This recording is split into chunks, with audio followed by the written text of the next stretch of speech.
It is not too much to say that at the time of President McKinley's death, he was the most widely loved man in all of the United States.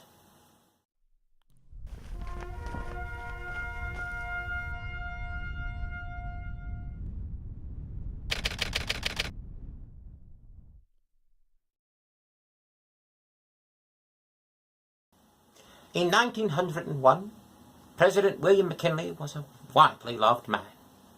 Indeed, I do not believe that there was ever a man who was so free from all the hazards that are incident to one that is in such a public life. In truth, his one great anxiety was to make sure that he heard the voice of the people, that he stayed in touch with them, and that he gave voice to their concerns and their desires. It is perhaps what caused him to stay so long at the Pan American Exposition in Buffalo on that fateful day of September the 6th, 1901. He shook hands with hundreds of people, never pausing for a moment, always wishing to stay a little longer. It was perhaps why he lingered long enough to reach out for the hand of Leon Czolgosz, the anarchist assassin who shot him right in the stomach. And they rushed him to the Exposition Hospital, which was scarcely more than an emergency ward, and they operated on him right there, unable to remove one of the bullets from his body. I travelled the very next day from Vermont down to Buffalo to be at the President's side. And by the 10th of September, he seemed to be improving. And in order to give the country hope, I was persuaded to leave the President's side, to give encouragement to the people.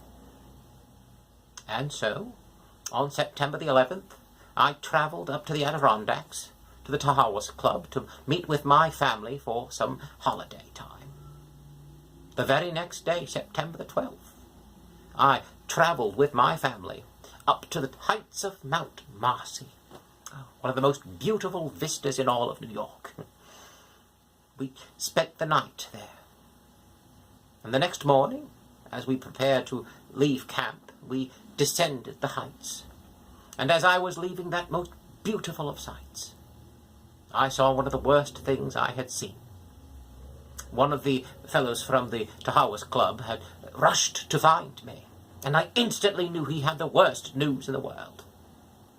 And indeed, President McKinley had taken a turn for the worse. And so I was asked to return to Buffalo. But unfortunately, well, I could not wait until the next morning, and I woke up in the middle of the night, and I scrambled to find a buckboard, a wagon, so that I could travel down to North Creek and take a train that had been arranged for me to travel through Albany down to Buffalo. And along the way, I received the terrible news that President McKinley had died that morning, and that I was to become the next President of the United States. It was a dreadful way to enter into the presidency, and a dreadful way to lose McKinley. But it would have been a far worse thing to have been morbid about it. I had the task before me, and I had to serve the people to the best of my ability. And so I did, entering into the arena to serve the public good, and to continue on what Mr. McKinley had begun.